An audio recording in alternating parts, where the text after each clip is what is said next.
আপনি জানেন যে গত আহ, যে সরকার যে পতন হয়েছে এরপর থেকে কিন্তু হচ্ছে জাতীয় ভোক্তা অধিকার বলেন বা জেলা প্রশাসন বলেন বা উপজেলা প্রশাসন বলেন, তারা কিন্তু আসলে নিষ্ক্রিয় হয়ে উঠেছে।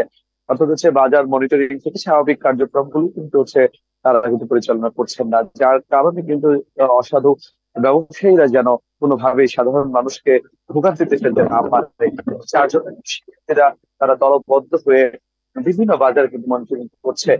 আমরা এখন রয়েছি গাজীপুরের জৈনা বাজারে, এখানে যে পাইকারি আড়তে। এখানে আপনার চিত্রটা যদি একটু দেখাতে চাই, যে আসলে এই শিক্ষার্থীদের বাজার মনিটরিং এর ফলে যেটি হয়েছে, যে গত আহ 1 সপ্তাহ আগেও যে আপনার পেঁয়াজের দাম ছিল 120 টাকা, সেই পেঁয়াজ কিন্তু আজকে পাইকারিতে বিক্রি হচ্ছে 95 টাকা, অর্থাৎ হচ্ছে আপনার কমে গেছে প্রায় 25 টাকা।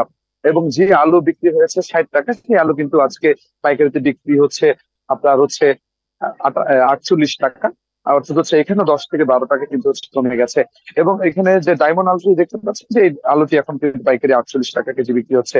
এবং ওই পাশে যে লাল আলুটি দেখছেন, সেটি কিন্তু হচ্ছে পাইকারিতে হচ্ছে 55 টাকা করে বিক্রি হচ্ছে। অর্থাৎ দেশি যে রসুন আছে, এবং সেই দেশি রসুন কিন্তু হচ্ছে আপনার একইভাবে কিন্তু হচ্ছে 10 থেকে 15 টাকা কেজি দরে কিন্তু বিক্রি হচ্ছে। তো সেদিক থেকে কিছু বলা যায় যে অর্থাৎ হচ্ছে ব্যবসায়ীরা বলছেন যে অর্থাৎ হচ্ছে যে দাম কমে যাওয়ার ক্ষেত্রে যেটি তারা বলছেন যে আপনার তিনটি কারণ তারা কিন্তু আমাদেরকে জানাচ্ছেন। সেটি হচ্ছে যে এখানে তারা আপনার ভোগ্য পণ্যগুলো অর্থাৎ হচ্ছে এই নিত্য প্রয়োজনীয় দ্রব্য যেখান থেকে তারা কিনে থাকেন, তো সেই ক্ষেত্রে সেই জায়গাগুলোতে কিন্তু হচ্ছে এখন আর স্টক কেউ কিন্তু করছেন না।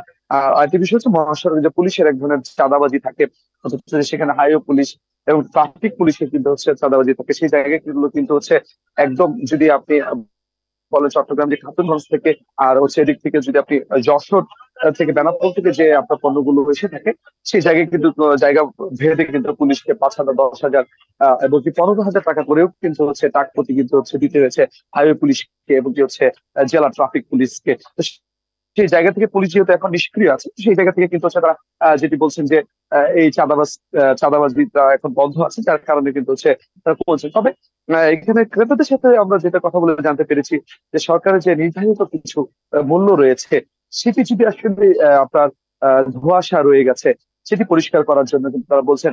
গতকালকে জাতীয় ভোক্তা অধিকার সংরক্ষণ তারা কিন্তু বলছেন যে আপনার যে বাজারের মূল্য তালিকাটি ফেসবুকে চলে গেছে, সেটি হচ্ছে মানে কি গুজব।